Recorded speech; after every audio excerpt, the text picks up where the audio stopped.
following 4 Aces production is for mature audiences only. Listener discretion is highly advised.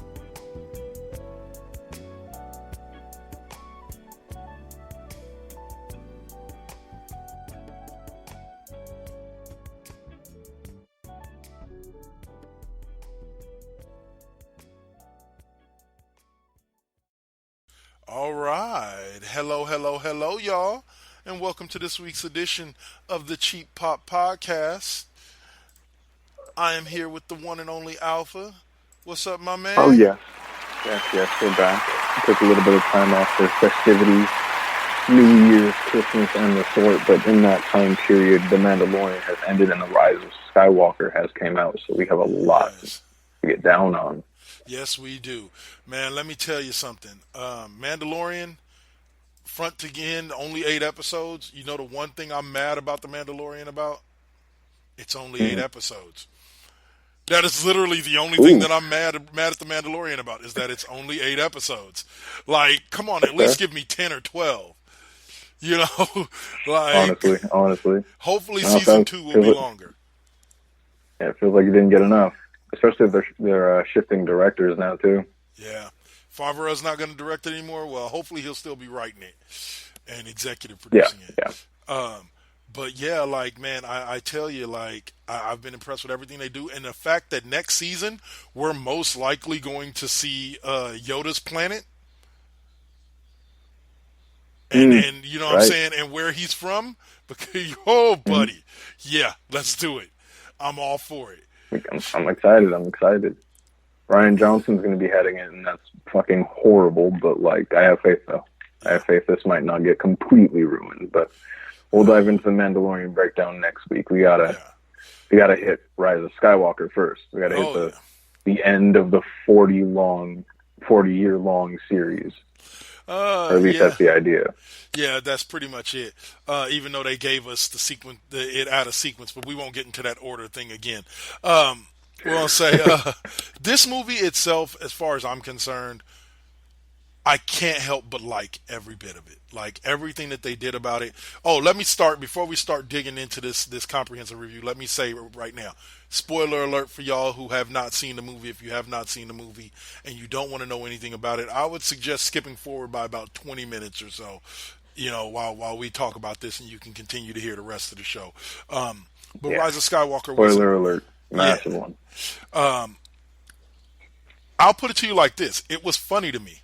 Because I was left to ask this question, and you can tell me if you were too. They touted this, and they completely pumped this up as the final chapter in the Skywalker saga. So the ending to this movie left me with one or two things on my mind. Either A, the new trilogy, whatever they do with it, is not going to involve Rey at all. Okay. Oh, you mean after the sequel trilogy going forward? Right. Okay. Right. It is not going to involve Rey. And the reason why I say that is because technically it makes the statement that this is the end of the Skywalker trilogy false. If they continue on with her as the primary protagonist of the new trilogy, and the reason why it makes it a lie is because of her very last line before the credits roll. When they say, "Hey, who are you?" and she says, "I'm Rey." She looks around and she says, "Rey Skywalker." So technically, anything that they do revolving around her is now a continuation of the Skywalker trilogy, even though she is not a blood Skywalker.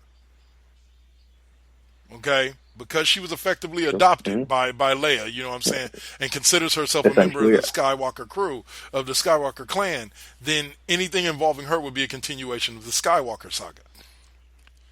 So effectively, they've written Rey out of any future movies, maybe not TV shows. I have heard some hints that her character may continue on in a TV show on Disney Plus. But as far as the movies go, you can't, because of that one line, and because of them touting it as the final chapter in the Skywalker saga, you cannot now use her as your main protagonist for any future movies.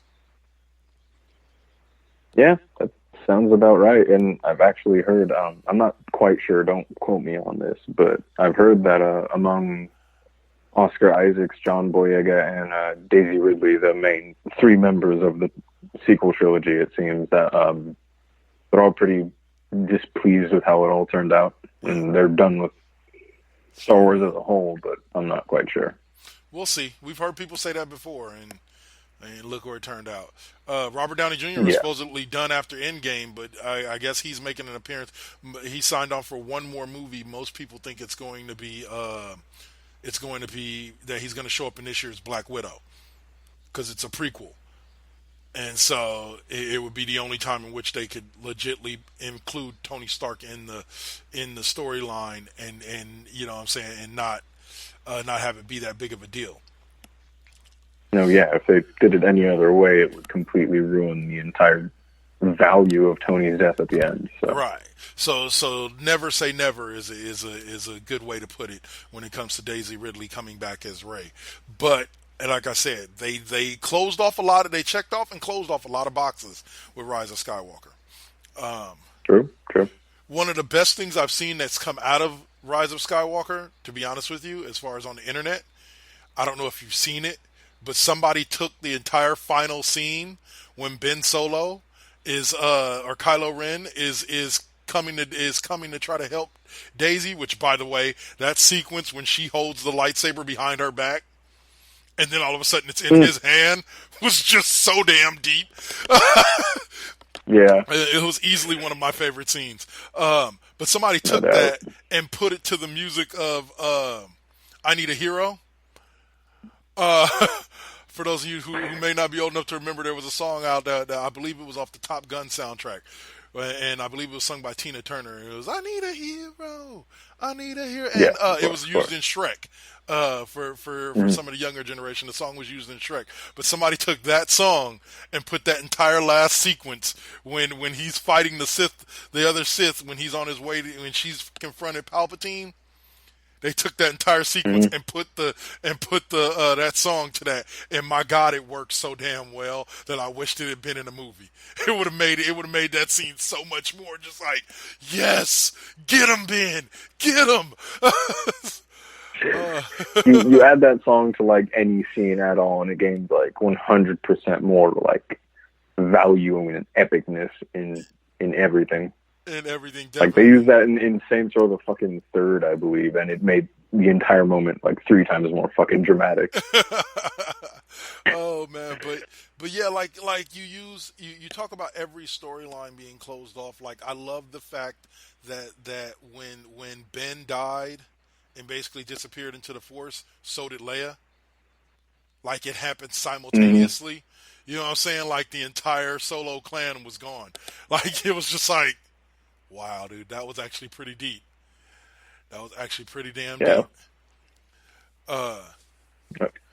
Like, if we're talking just the movie in and of itself outside of the rest of the movies in the sequel, I think it was honestly a pretty clean movie. Like, it really wasn't even that bad, but nonetheless, it isn't completely flawless. Like, in my opinion, the Force Heal, that is a horribly written thing. Like, that is all types of stupid. Like, it completely devalues a lot of things. Like, could you imagine if at the end of episode 1, when Darth Maul fucking jabbed the shit out of Qui-Gon Jinn and he's lying on the floor bleeding out, and Obi-Wan was like, yeah, don't worry, bro, you're there. Just Force Heal. Yep. And then Qui-Gon Jinn lived, and like, that's it. Can you imagine how different everything would have been? The Force Heal just feels so cheap, and like, I've actually heard a good way of rationalizing it in the way that because she's related to Palpatine. Yeah. And Palpatine worked directly under Darth Pelagius the Wise, who was the one who studied and cheated life and death, essentially, with the power of the dark side.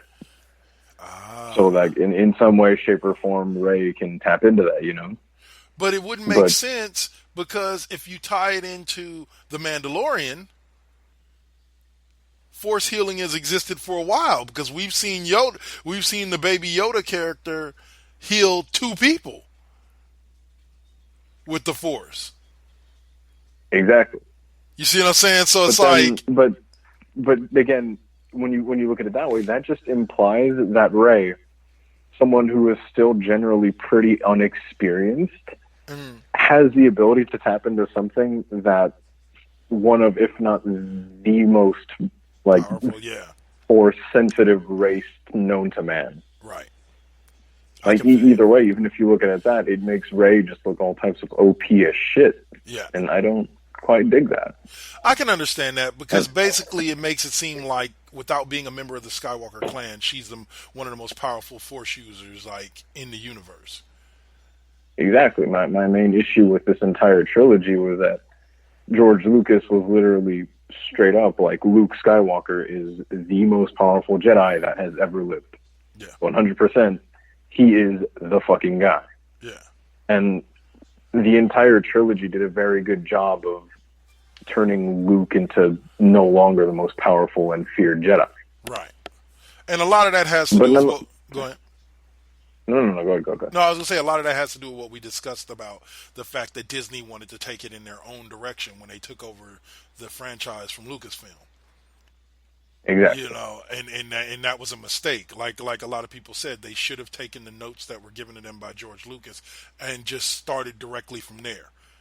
That should have been the base of what they started with, in which it probably would have had Luke finish off as one of the most powerful, Jedi in the universe. Exactly. They should have been more true to the series and listen to George Lucas. But go ahead. Go ahead. Sorry. No. Actually, I'll ask you this afterwards.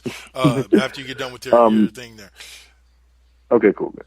But that's not to say I hate the movie though. Like, I actually enjoyed it. I thought Lando was written fucking superbly. I thought every moment Lando was on the screen was perfect. They did it great. And the newly introduced Stormtrooper defector, the girl. The girl, the one that Finn would find. Yeah. She's written amazingly, especially in comparison to characters like Rose Tico. Yep. Oh God, Rose Tico. Yeah. Well, no. Let me say this about that girl that you were talking about, the one that Poe ran into at the end, and I think I mentioned this to you before. I don't know if you noticed it, but it looked like they were setting up maybe a side movie with her and Lando or something. Yeah. Because there's that little line where she's like, I don't know where I'm from, and Lando's like, you know what? Let's figure that out. And I'm like, oh, another Billy D. Williams as Lando Calrissian movie? Yes. Exactly. Feed it to me. That was fucking great. Inject that shit right into my veins. Fuck yeah. But no, yeah, Lando was written perfectly. I actually really enjoyed what would happen with Poe. Like the point where he showed genuine doubt in himself, where he was questioning himself in front of Leia, Yeah. That scene really hit different because it actually made Poe stop for a minute and think like, maybe I can't fucking do this. And it gave him a lot of depth in that moment. That moment actually hit different for me. Now, is it me and you? Go ahead.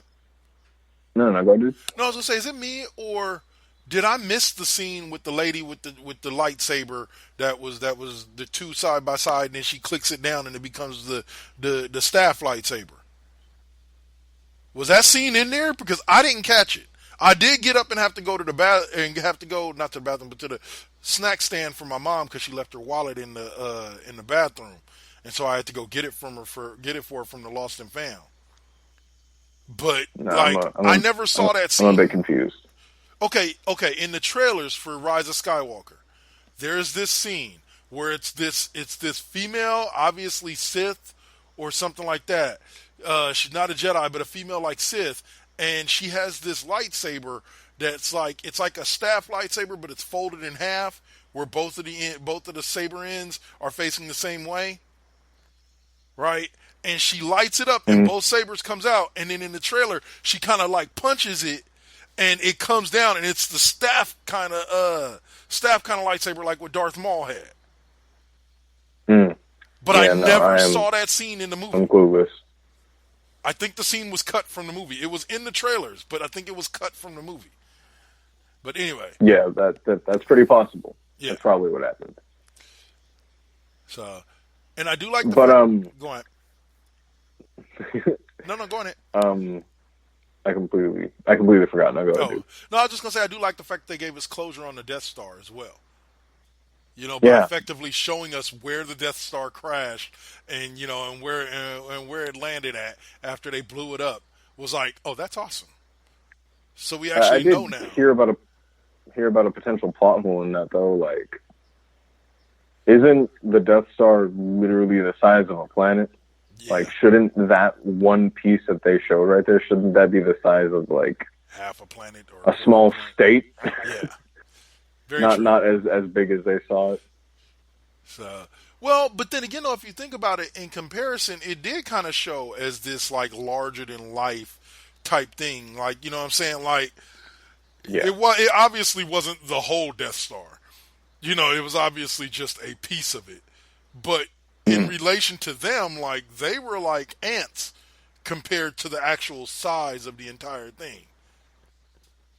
So to an extent, they did give it some grand scale, but I agree with you. Like, for something that was the size of a planet, like, okay, that was kind of this must be a really tiny, small piece of the overall Yeah, this thing. must be a shred of it.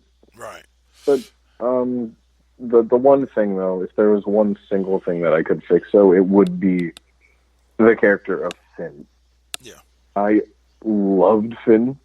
I felt like among him and Poe, he was easily one of the most likable characters in the entire sequel trilogy, but especially at the end, I felt like he had no direction. Yeah. I felt like Finn really had no plan from the beginning. He had the lightsaber in the very first Force Awakens movie, and from that point on, I thought we were going to be able to see Finn as a Jedi, especially by the end, but none of that came to fruition. He nearly died in Last Jedi, and nothing really came too much from that. The entire Finn character just doesn't really feel like it had a direction, and that sucks because I actually really fucking liked Finn. And there was a huge opportunity there with his start story of being somebody that was a former stormtrooper who, you know what I'm saying, that was a former stormtrooper that turned to the Resistance, and so on and so forth. Like, it was an epic storyline that could have went in a lot of directions, and been beneficial for everybody. But you're right. I think they underwrote the character Poe.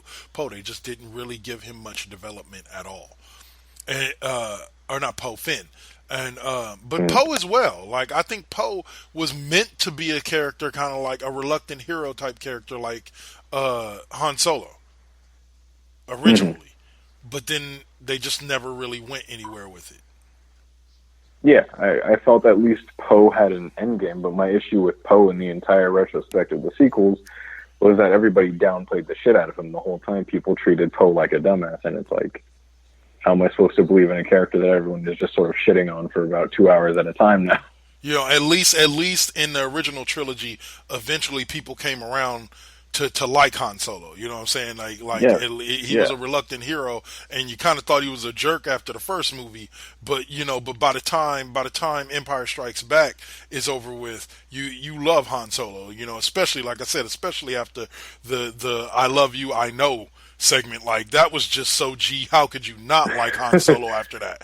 Like, that's just real talk. So yeah, like, it had its flaws, but overall, as an ending to this trilogy, to this particular trilogy, they did a good job of tying up all the stuff in nice little bows. Yeah, I enjoyed Kylo Ren hitting that face turn and turning into a good guy, and I really liked the moment with Han Solo. Yeah, I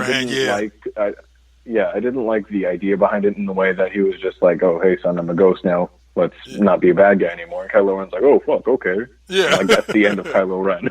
Yeah, no shit. But I did like the moment in and of itself, though. And I'll take that for what it is, because, Harrison Ford is the shit. Hell yeah. Anytime you get to see more Harrison Ford is a good thing. Yeah. But there were a lot of little things in the movie that I don't like, and there's a lot of real nitpicks, but as a whole, I actually enjoyed it all and teared up at a lot of points, especially when all of the Jedi started speaking to Rey. And you heard Ahsoka. You hear Ahsoka talk, and it's like, fuck. They really went there, and Yep. that I enjoyed the shit out of that moment.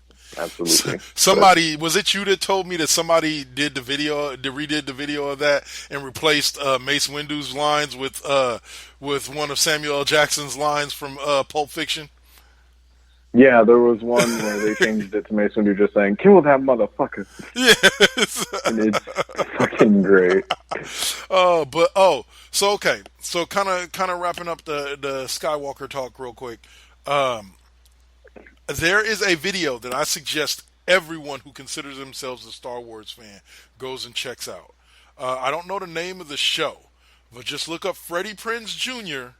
on Star Wars. My man gives it to the people, the nitpickers. You know what I'm saying? Not people like us that understand that, yeah, if we really complain about this or this, we're kind of just nitpicking. So really there's no real reason to complain about this or this. Like overall it was a good movie.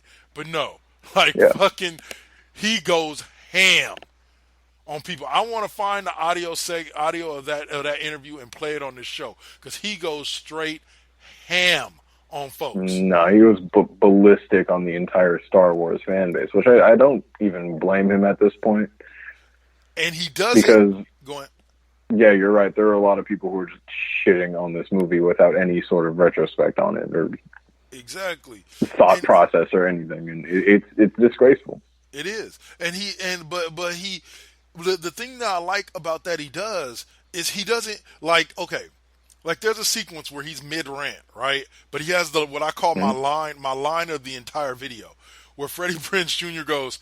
Where Freddie Prinze Jr. says something. Oh, he goes, one of my favorite parts is, and mainly it was my favorite part because it ruined my whole thought process. And it changed my whole thought process.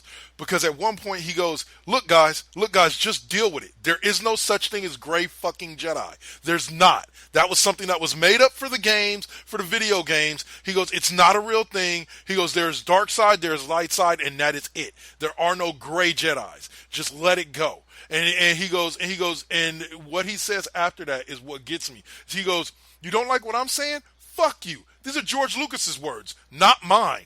He's like, I was just like, damn. He's right. He is though. He's right. Dead right. He's like, this is what the man who created this shit wanted. He goes, I guess he says that there's a way that you can literally tell who's going to win each Force battle and who's going to win each movie. He goes, because basically there's a specific pattern that has to be followed with the Force, where there always has to be two good guys and two bad guys. He talks about the seduction of Anakin Skywalker and the fact that Palpatine was possibly one of the most intelligent Force users ever, because Palpatine understood he couldn't just kill Anakin because the Force would just replace Anakin with somebody else. So what does he do? He seduces Anakin over to the dark side. So what does the Force do in response? It gives us twins in Luke and Leia. Two good guys, two bad guys. he goes, and if you go back, go ahead. No, yeah, like we've talked about it before. If you watch the Star Wars series, you'll notice that it goes in the same format every single time. And it's a very strict format.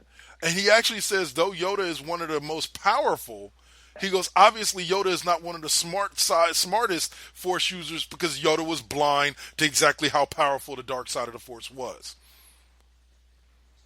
Very true. And I was just like, whoa, dude, you just completely, altered my thought process on Star Wars, in general.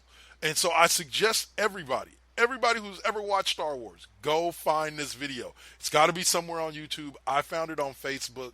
Go find it. Freddie Prinze Jr., Star Wars. Look it up. I can guarantee you can find it. And the man will blow your mind. Not with his opinions, but with facts directly from George Lucas's mouth. Fucking logic. Exactly. So that being said, I'll dig in and say this much. There was one other thing I kind of wanted to talk about before we move on to Alpha's Editions, and that was that Matthew McConaughey has been tapped to play Two-Face in the new Batman movie with Robert Pattinson. I'll just say this. I don't know about seeing Two-Face be like, "Hey, did you bring a coin?" No, be a whole lot cooler if you did. Just But fucking. but Matthew McConaughey is an amazing actor who can transform himself into whoever he needs to be. So we'll see if he's going to do a better job than the guy in the Dark Knight series. Forget the name of the actor, or Tommy Lee Jones from the original Batman trilogy. We'll see. We'll see if he does a better job than either of those. Yeah, man. But, man, wow. He's just not the person I picture when I picture Two-Face. It's not Matthew McConaughey. So, be a lot cooler if you did. But I think he can do it. I think especially after seeing him pull off Mysterio in Spider-Man. Yeah. Before, if I hadn't seen him play that role, I wouldn't have too much stock in this. But I think he played the megalomaniac of Mysterio really, really well. But we're gonna have to see if he can hit the matter of like the insanity of Two-Face. So I'm curious, but I think he can pull it off, especially with the tone that the guy before him set. But what's up, sorry? I was gonna say, hate to cut you off, but you're mixing up actors. That was Jake Gyllenhaal in Spider-Man. Matthew McConaughey is the dude from Dazed and Confused and all of that. Damn, I'm dumb as shit. It's all good. It's all good. I can see how you could get them mixed up. Trust me, they're similar actors. But yeah, that was Jake Gyllenhaal in of the Hollywood Gyllenhaals in there. Damn, I'm dumb as shit. I just got that fucking damn. But no, I know you're talking about that. No, yeah. But yeah, I do agree with you that he. Shit. But no, yeah, I have faith but the review stands the same. Yeah, but the review stands the same. I have faith in him that he could get it done easily. Like I said, he's morphed himself into many characters throughout his acting career, so I could see him doing this. I was going to say, like, going into that, then in that case, no, I have more stock in that, knowing that it's him rather than I got to mix up with. Yeah. So I have more faith in that role now. Fuck that. All right, y'all. So now it's time for. Yes. Thank you all. And welcome to this week's edition of Alpha's Editions. Good shit. Perfect. I didn't hear anything. Okay, sorry. But Alpha's Editions, of course, we don't get to talk too much games here. So I wanted to hit that mark with Alpha's Editions, and I wanted to hear what was your game of the year. Like, maybe not objectively what is the best game of this year from a technical standpoint or a story writing some standpoint, but what is like your game of the year personally from 2019? Oh man, that's hard. I have to give it a toss up. I'm a sports game guy. So for me, It's going to be a toss up between NBA 2K19 and Madden 20. Only because, or actually no, sorry, WWE 2K19. I'm not saying 20 because 20 was a fucking shit show. I was gonna say, like, hold up. I know 19 came out the year before, but technically it was for the year of 2019. Or Madden 20. And the reason why I say those games is because, unfortunately, I don't play too many first-person shooters or RPGs, so I'm not too familiar with those games, and I don't want to give the title to a game I have never played. So for me, it's a toss-up between those two because those were two of the better put games. I'm still playing Madden 20 now, and graphically, it's not much better than Madden 19, but features-wise, it's a pretty damn good game. I thought that they did a really good job with tempering because the last Madden I had played before 19 was Madden 25. That was the last Madden game I had bought, and I didn't really like the way that, like, prime example, later on in my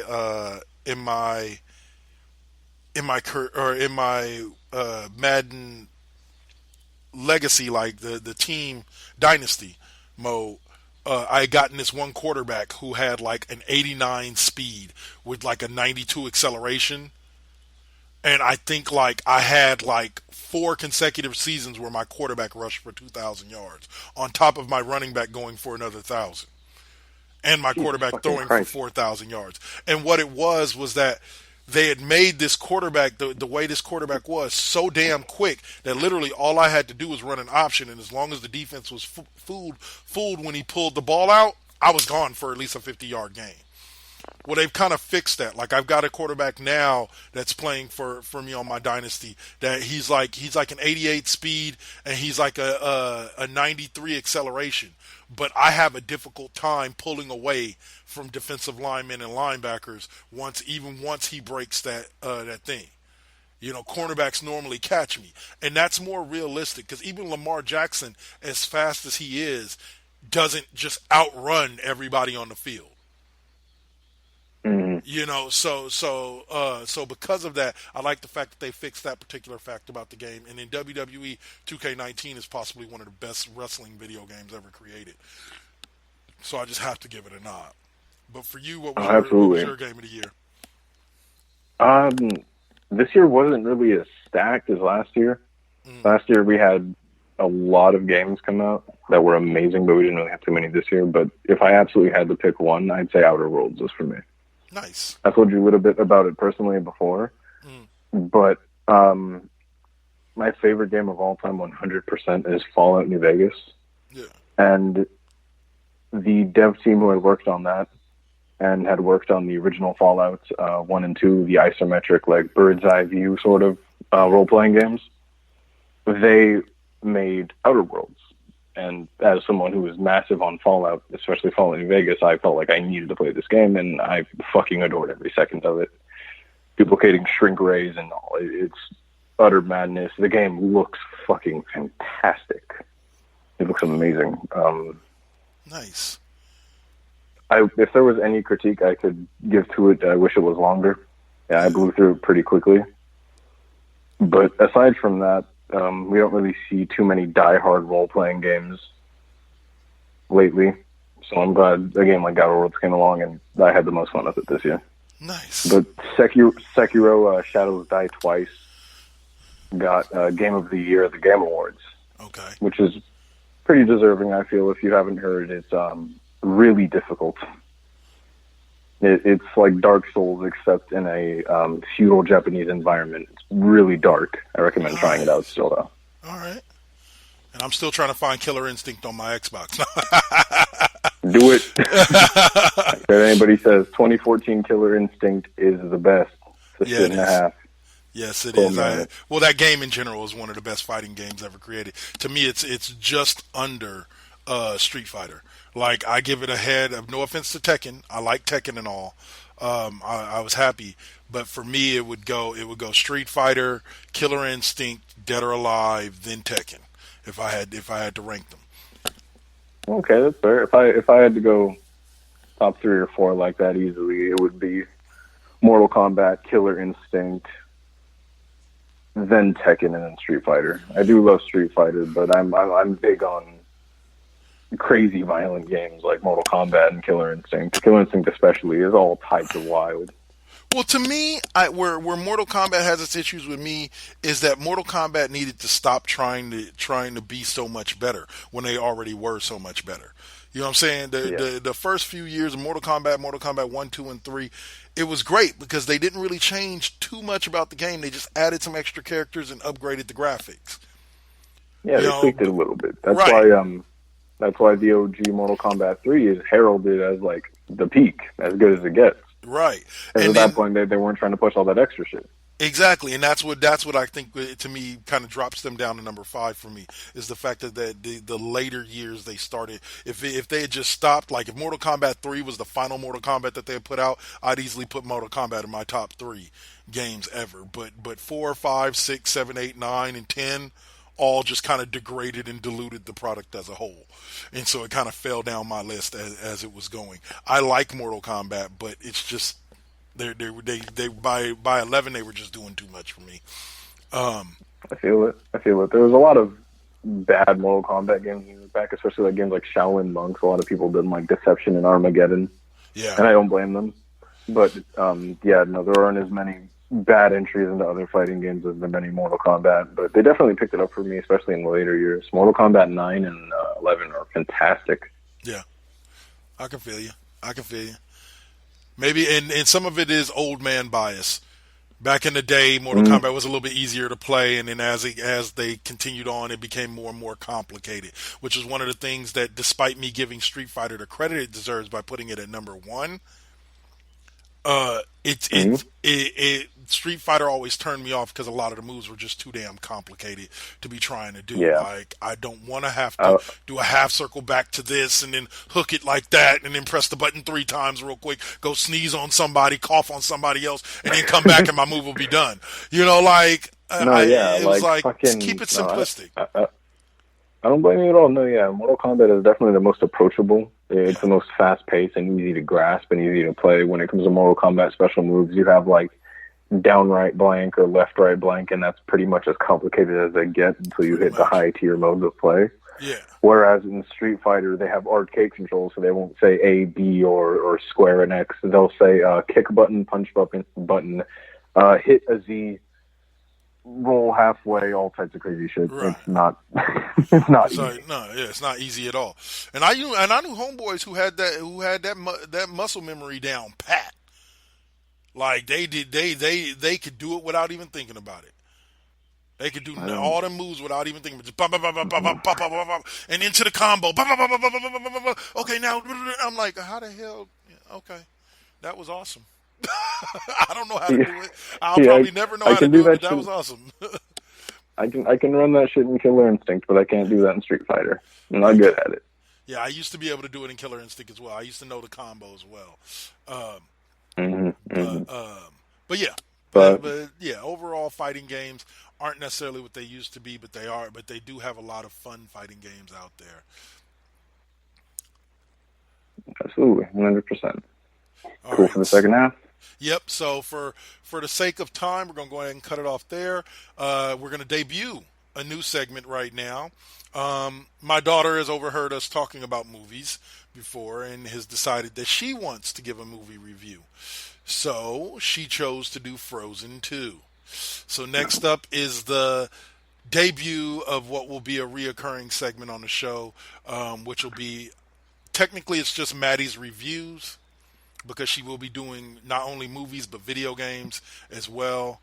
But for this one, it's Maddie's movie review, and it's Frozen 2. So you guys enjoy, and then we'll go into the commercial break and come back to talk some wrestling. Hell yeah. Oh, yeah. Good evening, folks, and welcome to this week's editions of Maddie's Movie Review, where Maddie gives you her take on the latest movie of the week. Enjoy. This week's movie, Frozen 2. Hey y'all, it's me, Madison Kendrick. Tonight's movie review, Frozen 2. I have one flaw and a couple good things about the movie. The one flaw is that Elsa has very few moments that she actually builds in character. Most of the movie, she's just doing stuff with no entire reason of doing it. And the couple of things the first thing I wanted to talk about that was very good in the movie was Olaf. Olaf was very funny, and I liked how he was trying to pretend that he was an adult, even though I think that Olaf cannot ever grow up, because he was made out of a child's wonderment, so he will technically be a child forever. The second part is the four spirits: the water spirit, fire spirit, air spirit, and earth spirit. The first one I want to talk about is Nork, the water spirit. The water spirit of being a horse, I didn't really understand. I thought it would probably be better if they made it like a fish or a whale, because those are mostly in water. And I just thought it was cool how it was a horse, because Elsa could ride it and all, but I just didn't think it made many sense. The second one, the fire spirit, I thought was adorable. The salamander getting angry and heating up, and then Elsa or Olaf having to use ice to calm it down and cool it off. I thought that was very cute. And the air spirit being just literally air with a few leaves in it, I thought was clever and very well used, like Olaf thinking that it is his name is Samantha. I think I'm gonna call it Samantha, the air spirit Samantha, from now on. And I thought it was pretty cute. The rock giants just fitted because like earth and rocks and stuff like that, and like how they threw rocks to protect themselves made me laugh. And overall, all the spirits were handled very nicely. And that's all I have for today, guys. Thank you for listening. And in conclusion, I really like the movie. I'm very fond of musicals. But that never.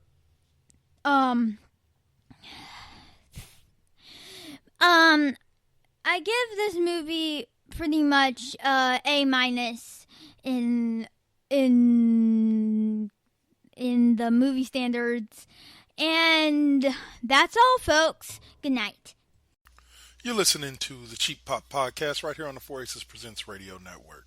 Spreaker.com, iHeartRadio, Spotify, Apple Podcasts, Google Podcasts, and wherever you may find your favorite podcasts. Interruption in progress. Now hijacking into ANS 2.0 immersion rig. Now simulating the amazing nerd show. Featuring comics. And Batman's like, you're safe here and everything, but the Joker all of a sudden pulls out a gun and shoots himself. Movies. People fight with lightsabers. What the hell do you want? I mean, in every one of these movies, there's a lightsaber battle. Yeah, no problem. I'm gonna rewatch it a million times. Yeah. I'm just saying, give me something more. Wrestling. That would be awesome. Oh my god, just a monster. Fans would be like, holy, what the hell's going on? What happened to Jericho? Horror. It starts off like any other like home invasion type of story, and then it just goes crazy. And more. Hey, this is Christian. Hey, this is Damon. And we are the Amazing Nerd Show. Make sure to download us on all your favorite podcast platforms.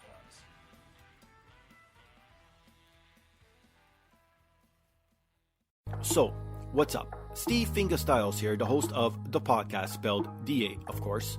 Tune in each and every week to hear what pisses me off, what angers me, what I make fun of, and of course, my crazy rants. I also have incompetent co-hosts, cool guests, and a silent producer that sucks. So what more do you need from a podcast? You can listen on Apple Podcasts, Stitcher, TuneIn, SoundCloud, and the Pod Bros Network. Peace.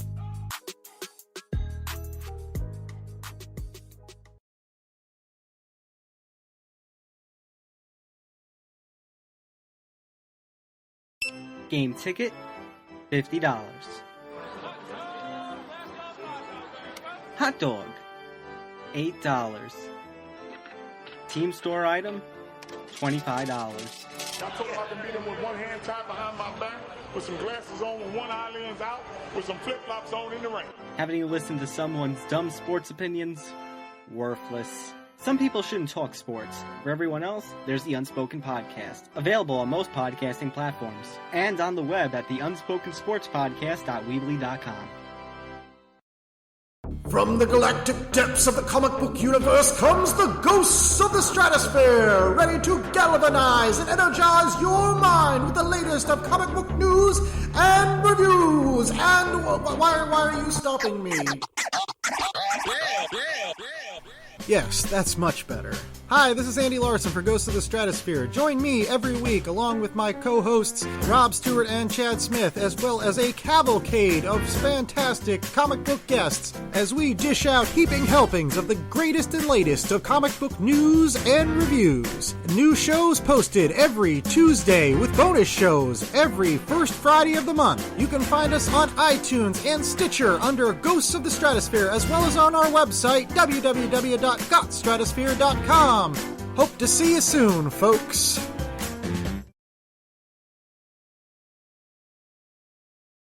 All right, and we are back to talk some wrestling. Yeah, it's the second half. All right, before we dig into anything in particular, there's something really quick that I want to kind of dig into when it comes to AEW fandom.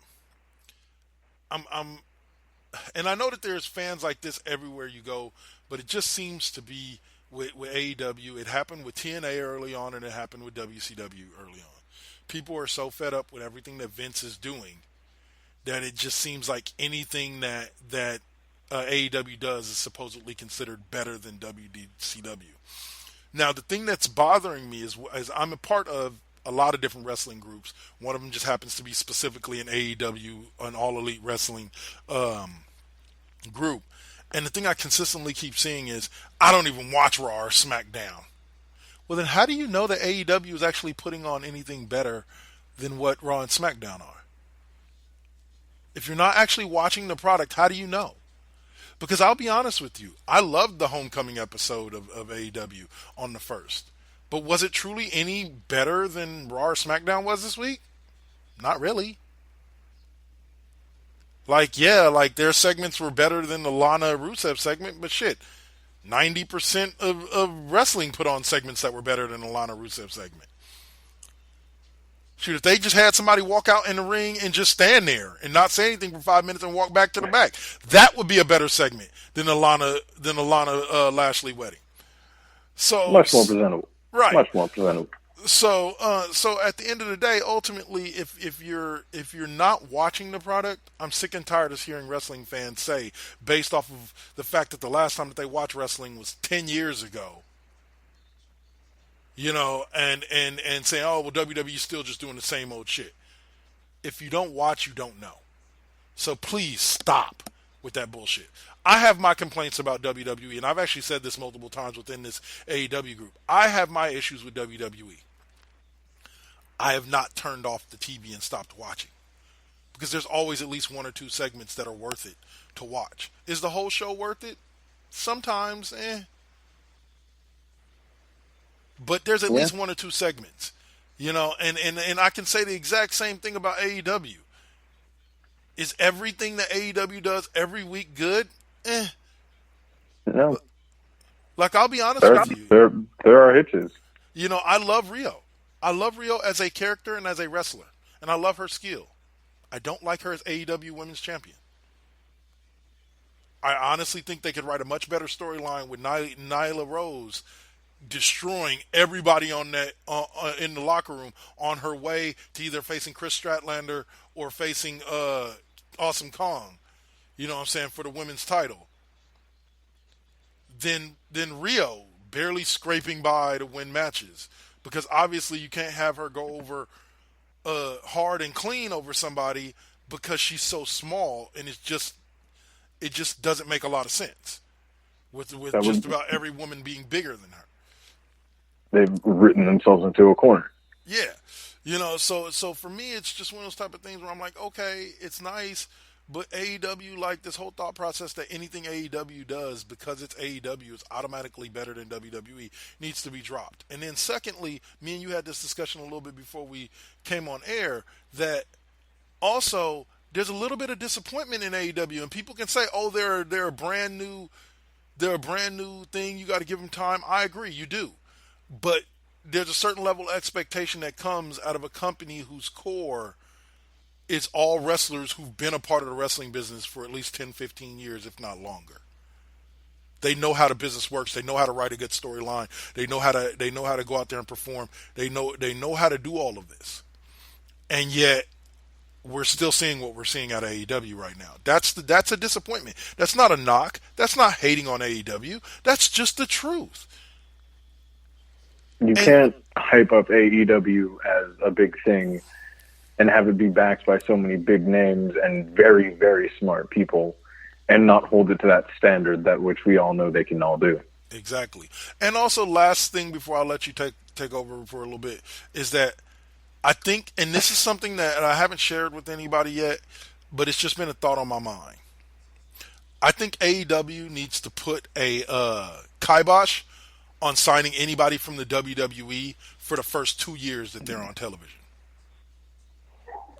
Like, and what I mean by former WWE is not people that have been away from WWE for 5, 6, 7 years and wrestled a match for WWE in almost a decade. I'm talking about these people that just wrestled on Raw a couple of weeks ago and got released because WWE didn't have anything else for them, and all of a sudden they signed with AEW. or their contract is up, and then AEW needs to stay away from that.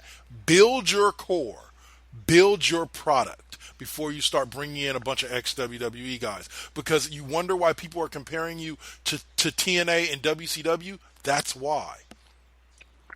Yeah. The worst thing that had happened to TNA for me was that eventually it just became the place where WWE guys go after they aren't with them anymore.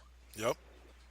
Like, as you said, they would literally be wrestling there like a month prior and then immediately go to TNA, and we all knew what was going on. It isn't as entertaining that way. I'll admit I'm not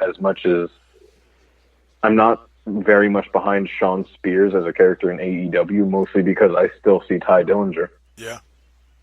And I forgot that he was Ty Dillinger until you reminded me. Exactly. Like, I feel like I'm the only one that remembers the whole 10 gig. Like, I dug that shit. I loved it. But I liked him when he was on SmackDown. I just wish they would have done more with him. I know. Like, I lobbied for that dude to get a US or an IC title reign for a long ass time. It was great. But no, yeah, you're right. They should put an end to that, because TNA eventually became just a place where WWE guys go for me as a kid. That's what it became known as, and I'd hate for AEW to have the same name. Especially when 90% of your core has wrestled for WWE already. You see what I'm saying? Like 90% of your core athletes, Young Bucks, Omega, even though they weren't pushed and they weren't big stars in WWE, John Moxley, Chris Jericho, 90% of your core has wrestled for WWE before. So that means everybody else that's not a part of your core needs to be somebody that nobody has ever heard of, or somebody that was huge on the indies and has never wrestled a day for WWE. That's how you build the business. It's not that hard. No, it's not. I'm actually pretty sure there are multiple people that are a part of AEW that have wrestling schools. Yeah. Like, look, if Seth Rollins has one, there has to be at least someone within AEW that does. Go to friggin' Bubba Ray's. Go work with House of Hardcore. Work with those guys. Oh, you mean Tommy Dreamers? Yeah, that's Tommy Dreamers, but I'm saying, like, go to Bubba Ray and Devon's school in Texas. Oh, no, yeah, they have a school. Fucking Booker T has a school. A number of people have schools all over the fucking place. It's not that hard to find people that you could raise up in your system. Exactly. Like, could you imagine if someone was brought up as AEW's, like, homegrown star? Yep. Like, and, or Darby Allin, to me, is one of the best things that AEW has going. I love the guy. Love the guy. Because how much did you see Darby Allin prior to AEW? I had never seen him before prior to AEW. Like, I'm pretty sure he wrestled for New Japan, and probably people saw him there and stuff like that. But I personally had never seen Darby Allin before his match with Chris Jericho for the AEW Championship. I brought him up on the show here like 3 weeks prior to AEW starting, and you said that was your first hearing of him at that point. So, like, a Darby Allin is an amazing talent. I love every time that guy gets in the ring and goes. But and the only other issue, and this once again, I'm not beating up on AEW. I'm just pointing out facts. Everybody complains, same faces every week on WCW or on WWE. That's one of their biggest complaints. We're tired of seeing the same faces every week. Nobody new gets a chance. I've watched every single episode of AEW Dynamite, and I have seen Cody in every episode. The Elite is in every episode. Who else? Who else has it been? The Inner Circle has been a part of every episode. So, if your issue is seeing the same faces all the time, why don't you have the same issue with AEW? Because you're basically seeing the same faces all the time.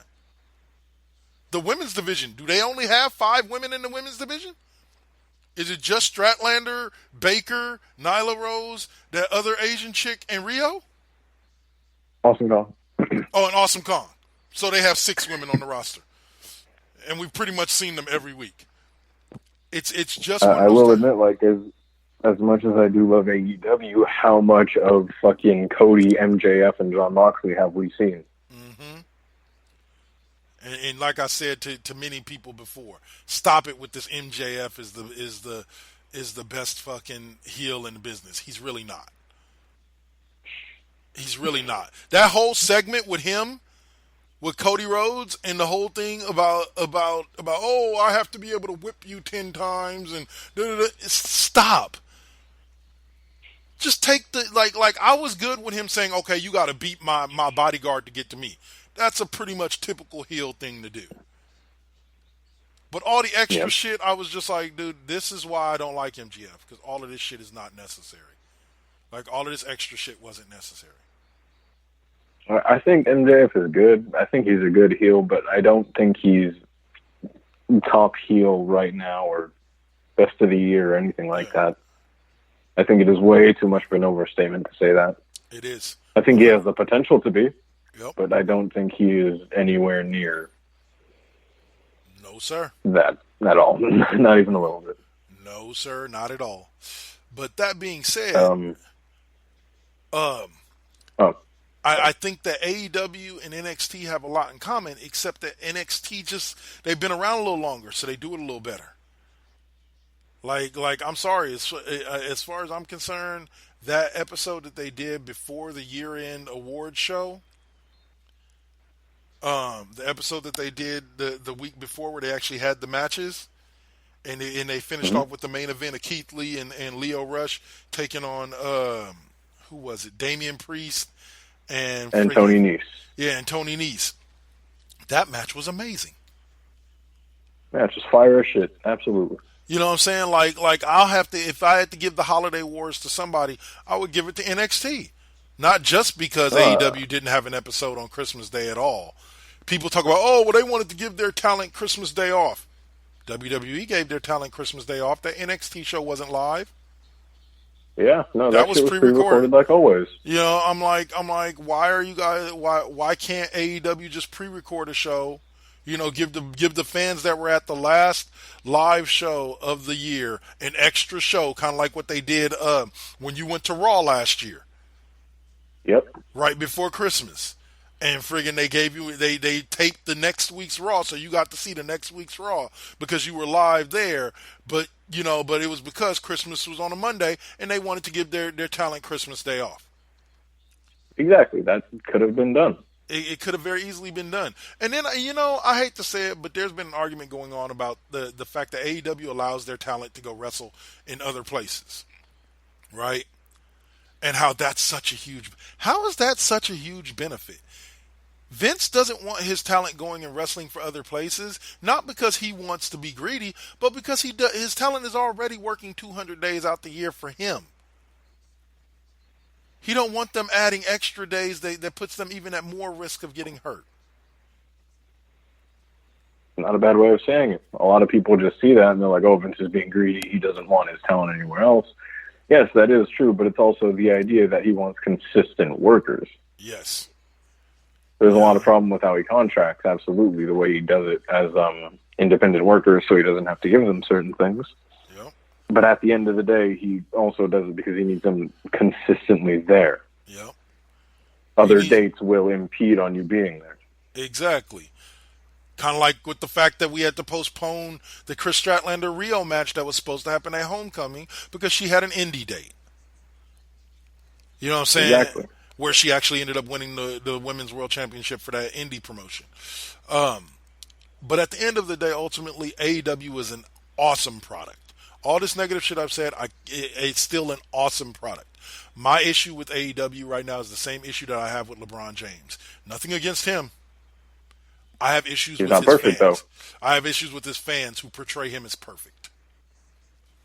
Like, that's what I have issue with. Just like I have issue with AEW and their fans portraying them as perfect when they're far from it. You know, and then like I said, the ultimate argument to AEW versus WWE is not that anything AEW does is better than WWE. No, it's not. WWE still, NXT is possibly the best roster in all of wrestling, period, talent-wise. No, yeah. Yeah. You know what I'm saying? The thing about NXT is that it has a hodgepodge of indie darlings, homegrown talent, and a number of different sources. Yep. bask in his glory. Oh, sorry. Fucking Keith Lee. I don't care if anybody says 2020 is the year of Keith Lee. He should have been the breakout star of the year this year. He was. Was he? He was. Yeah, he got breakout star of the year or something like that. But 2020 is the year of Keith Lee. Quote me on that shit. Yep. Because ever since that Survivor Series match, he has. I think he impressed someone that night. Because I think from that point on, Keith Lee has had a great fucking rapport with some people backstage. Yeah, he has. Yeah, he has. And I think he's going to get a fat ass push when he goes to the main roster, going from this point forward even. Yep. Keith Lee's going to do the NXT and the WWE what the 49ers are going to do to the Vikings next week. Anyway. Fuck. Sorry, man. I had to throw that one out there. I can hear the anger of Brock Lesnar from here. I can feel the wrath. Brock Lesnar. Just fucking. We don't let Brock on the mic for a reason. Yes, exactly. Anyway, but yeah. No. AEW is the good shit. It's all in critique. Yeah. Nothing is immune to criticism. Yeah, and I think that's the biggest thing. Like I saw somebody make a quote today that was in the All Elite Wrestling group where they said it gets old when anytime you criticize AEW, you're told they bring up WWE. We're not discussing WWE. I actually put that comment in a post one day where I said AEW fans and AEW needs to stop talking about WWE. Stop. Be your own product. Be your own thing. Stop comparing yourself to that other company. Stop comparing them to that other company. And just let them exist, and they will do fine. Because I think one of the biggest things with TNA that happened is that made TNA successful in the early days is that they weren't trying to be WWE. They didn't mention a lot of They didn't mention WWE a lot in their product. In their weekly television shows, and a lot of their homegrown stars weren't former WWE guys. They were guys that nobody, had really heard of outside of the indies, before TNA. Guys like AJ Styles, guys like Samoa Joe. Yeah, exactly. Yeah, no. If you remember, most notably, of course, the very first TNA signing was AJ Styles. Someone who we had actually hardly seen work for WCW at the time. Yep. But you're right. At the time, it was much more of an indie-based thing, and it was proud of it. Yep. Of course, you saw WWE guys from the very beginning. Among the first people that were pushed straight out the gate in TNA, if you remember, were Ron the Truth Killings and Ken Shamrock. Yep. Both coming hot off of a WWE run. Yep. They had always relied on that, but before that point, it felt like there was more emphasis on it. But the thing about it is, there was a point made out of it. Is that they gave them pushes, but if you notice, it was always them giving pushes to people who deserve pushes in WWE, but never received it. Exactly. Rob Van Dam, Jeff Hardy, Christian Cage. Exactly. Yeah. They all deserved main event pushes, but never got it. And so they went to TNA, got their main event push, and actually used their popularity in TNA to get them further pushed in WWE. Because I believe Christian had his World Championship run after he came back for his last run with WWE after going to TNA. R-Truth. He came back and actually immediately won the ECW title. Yep. And then right after that went on to the World Heavyweight Championship run in 2011, 2012 against Randy Orton. Yep. So it's just like people, I understand, like, yeah, they're going to sign people from WWE, but I think with AEW, they made it such a point to say that they were different from WWE. And this is where TNA differs. TNA didn't put out a big media conference saying how they were going to be different than WWE and better, and we're going to be the better company that gives the fans what they want. They just quietly produced their shows and gained their popularity. AEW came out the gate talking big shit. And so it doesn't make sense that you're downing and saying you're going to put together a better company than the other guy, than the other guy, than the other guy, and then you're clamoring to sign everybody that the other guy is throwing away. it doesn't jive well together. But needless to say, like we said at the beginning, AEW is still good product, and Homecoming was a great show. I like the whole thing with Moxley and the Inner Circle and all that. That's been a pretty fun little bit of segment.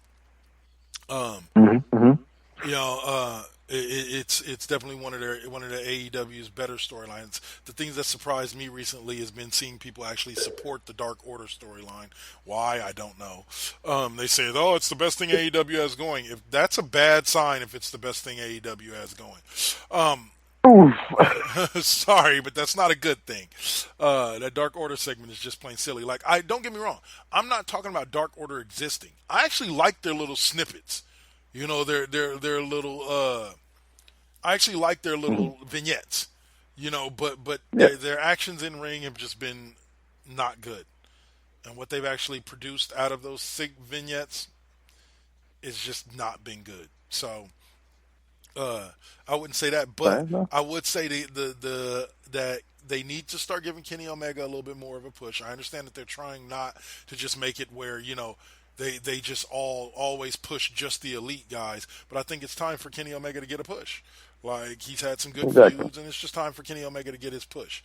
I like the fact that they're keeping...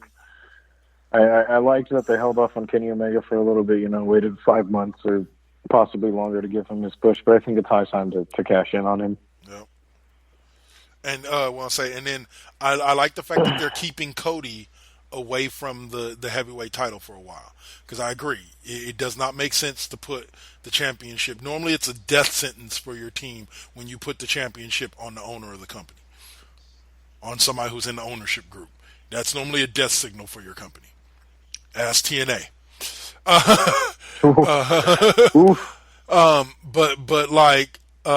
So I'm glad that they're doing that. There's a lot of good things that AEW is doing, and I hope that they continue doing. But at the end of the day, AEW's fans needs to get over themselves. WWE, you still got a lot of shit to work on, but overall, we were just talking about it. I love what they're doing with John Morrison. If they're going to do what I think they're going to do with him and put him back with The Miz. I was going to say, well, let's get to that SmackDown moment. Yeah, like that's going to be amazing. And then as well, I like what they're doing bringing back the old Daniel Bryan. You know, I actually thought that the promo between him and Roman Reigns this week on SmackDown was one of the better promos I've seen him in. I liked it, and I hope they do give us Roman Reigns versus Daniel Bryan for the Universal title at Mania. I'll take that. Absolutely, I would more than take that. Edge has most recently signed a new contract. Yeah. And people are believing that it's for in-ring action, so we get to talk about who the hell would be a dream match for Edge at this point. The given is, of course, we now get to see Edge versus AJ goddamn Styles. Oh, I would love it. Hell yeah. Now, see, I saw a sign for, and I wouldn't mind this match if it's a retirement match for Cena. Like if he ends his in-ring career, I wouldn't mind seeing Edge and whatchamacallit, Edge versus Cena at WrestleMania 36 as a retirement match for Cena. I think if that was how they both went out, I would be completely fine with it. Yeah, because they've had such a storied fucking rivalry. Yep. But no, yeah, absolutely, I'd be down for that. As long as it isn't done in the same vein as Undertaker versus John Cena was. No. I think it should be Royal Rumble. Edge comes out. He's a part of the Royal Rumble, but he doesn't win it. Monday night, he comes back and he just says, look, I'm looking for one more WrestleMania moment. I'm looking for one more WrestleMania moment to close out my career because I didn't get to end it the way I wanted to end it. And then have bum pop out. You looking for one more WrestleMania moment? I got you. You know, and then do whatever you need to do to build it up to being basically a retirement match for both of them. Like, yeah. And I think that would be amazing. That's called the best case scenario. Yeah. That's what that's called. So, absolutely. But I would also like to see for the Universal Championship. We're getting rut. No, Reigns is on SmackDown. So why did they say for the Universal? They must be saying, oh yeah, I keep forgetting the WWE title is now on SmackDown, or the WWE title's on Raw, and whatchamacallit's on SmackDown now. The Universal title's on SmackDown. So getting used to it. Yeah. I hope they I doubt they will, but I hope that Lesnar drops the title before WrestleMania. I hope whoever he faces at Royal Rumble takes the title from him, and we move on. Even I'm if really it's Drew hoping McIntyre. we can have a WrestleMania without Brock as Universal Champ. Yeah, without Brock as that head champ. Like I said, I'm really liking what Drew McIntyre is doing right now, even though I didn't like them jobbing out Zack Ryder and Kurt Hawkins to him, but it helped build his strength. The strength of that character, so I got to give him props. But fuck, dude.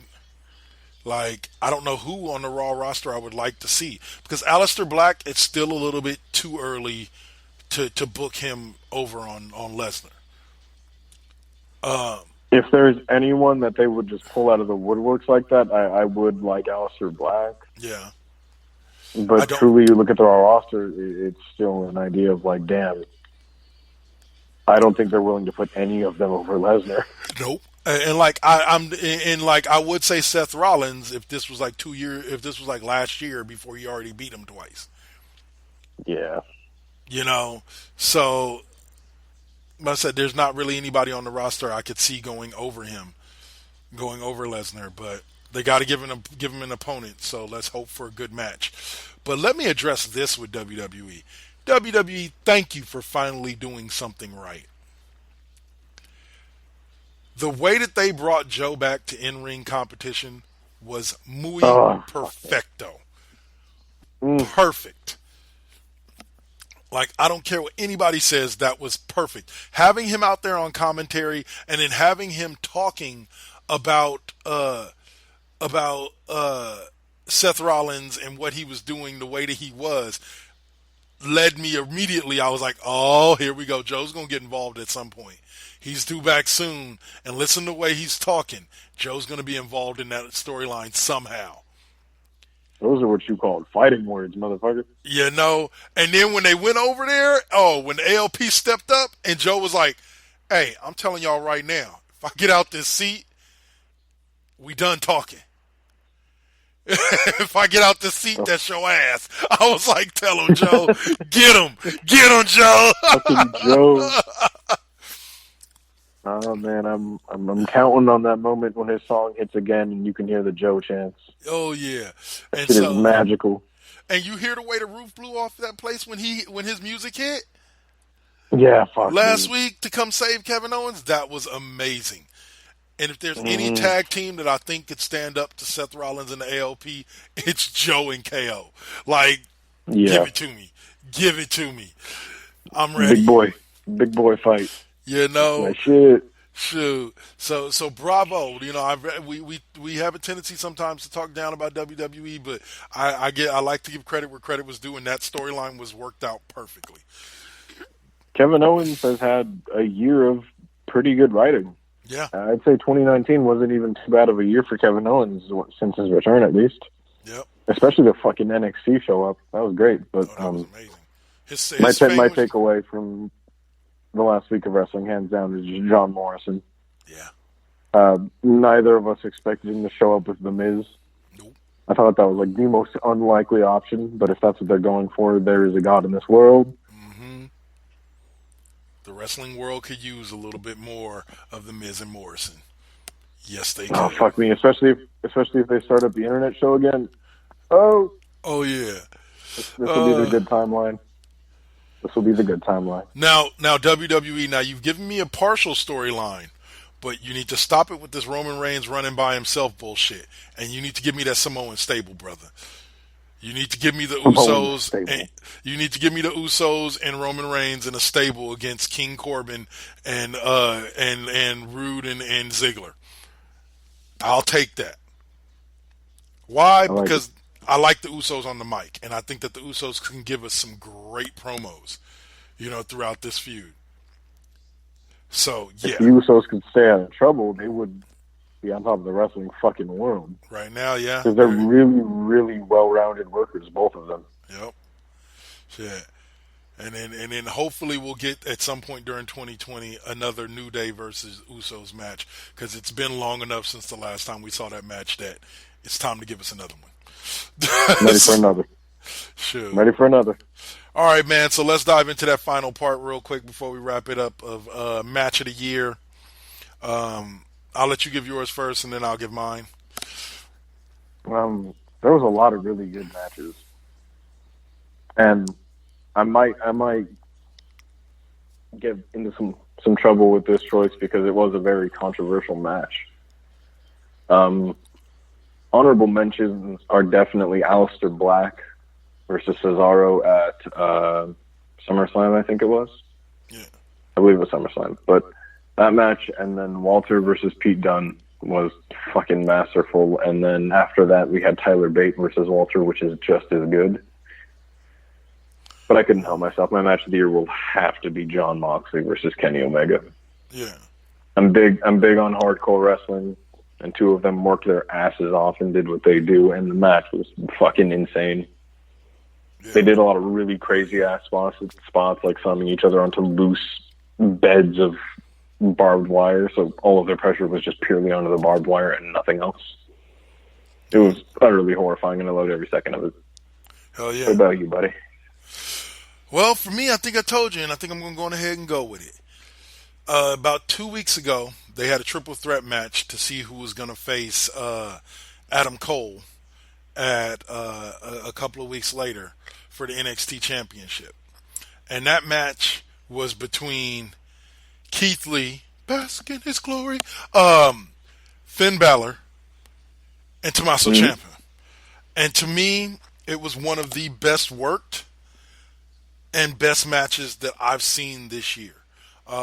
And now, mind you, I could have went with what WWE listed as their match of the year, which was the 2 out of 3 falls match between Adam Cole and Johnny Gargano, the first one that Gargano won. I easily could have went with that, because after rewatching the match again, that match was an amazing match. And it was an amazing story told in that match. And the fact that Gargano came out with the win was even huge, considering all he had to overcome in order to get there. But for me, that Lee match was it was kind of the final exclamation point on showing the WWE Universe what we're going to expect from Keith Lee this year. The man can work. The man can go. He is possibly one of the best big men that I've seen go in a ring since the first time I saw Samoa Joe. Okay? Like, Lee's hitting moonsaults, backflips, diving over the top rope. Like, you don't find big guys that can go like that often. And so for me, he kind of made that match, but that match in general, just because of the way that it laid out, was just amazing to me. And the finish was awesome, with Keith Lee hitting that powerbomb only for Finn Balor to come over him. Only for Finn Balor to come over him like a split second later and hit him with the coup de grace. Mwah. Fucking masterful. Very well done. Very well worked. The Keith Lee hype train has fucking begun. Yep. That's for damn sure. But sucks to be you. Oof. But no, yeah, that is definitely one of the strongest matches of this year. So the crowd was at a fever pitch by the end, and the final angle that they took with Finn Balor coming off the top of that rope and just coming down on Keith Lee as he began to look up at him was fucking mwah. Yep. Perfect angle. You don't really get too many amazing angles like that in wrestling. Yep. So, all right, y'all. Yes. That's going to wrap it up for us. Wait. Oh, no. Sorry. We got Alpha and his Wrestler of the Week. My bad. I completely forgot. Go on, brother. There we go. Don't forget the main event. But today, it is currently January 5th. We are on, we've just brushed past the first day of Wrestle Kingdom, actually, in New Japan. Oh, yeah. And I'm probably going to do a bigger assessment on it when it's fully over, and I can bring it in piece by piece. but I couldn't help myself. I've come around to the show and I've brought around a lot of Japanese wrestlers. And if you remember a little bit ago, if not on the last episode, I brought a wrestler by the name of Sonata. And I said that he was a part of a larger group called the LIJ. And recently, another member of LIJ performed at Wrestle Kingdom and did an amazing match with fucking Will Ospreay, of course. But this was his return from injury. He broke his neck and was gone for a very, very long time. And I like to bring in especially younger talents. So without further ado, my wrestler of the week is Hiromu Takahashi, the Time Bomb. I don't know how to even present him. He's a complete fucking maniac. His moveset is great. He has a Death Valley driver that he does by running at Mach speeds into the corner. And it is sickening to watch. And he has turned Kushida's head inside out multiple times via an overhead sunset flip powerbomb to the outside. He's a complete fucking maniac. His whole thing is that he's batshit. But he's an amazing wrestler. For as young as he is, he's only in the junior division of New Japan currently. He had worked in Mexico, of course, being a part of the LIJ stable. On his excursion as a young lion, he went to CMLL and donned a mask, which he would eventually lose to Dragon Lee, who I've actually brought up on my Wrestler of the Week before. But the kid can wrestle his ass off. If you're looking for notable matches, you're going to want to look for any of his matches with Kushida. He's had a match now with Will Ospreay, and he's had amazing matches with the likes of Taiji Ishimori even. Yeah. He's an incredible fucking wrestler. If you haven't done it yet, look up the Time Bomb Hiromu Takahashi. He is my wrestler of the week. He gets that alpha stamp of approval. Thank you for your time. There you go. Alpha stamp of approval. Ka-chunk. I still got to create that. Yeah, buddy. I still got to create that. Sound effect. Yeah, that sound effect with the ka-chunk. We'll get that. Don't worry about it. But that's it. That's it for this week, y'all. I hope y'all have enjoyed listening to this. And hopefully y'all will tune back in with us next week. We'll be back to, as he discussed, we'll be doing a full comprehensive review of the 8-episode season 1 of The Mandalorian. As well as we'll be talking about the upcoming week of Crisis, because next week Crisis comes back. So I'll kind of do a quick review myself of where Crisis ended off before we jump back into it on the 14th for the final 2 episodes of Crisis on Infinite Earths. I know it's been so long since the last episode, some people done forgot about it. We'll fix that. And also we'll talk Raw, SmackDown, AEW, everything that's going on in the pro wrestling world. That's next week on the Cheap Pop Podcast. Peace.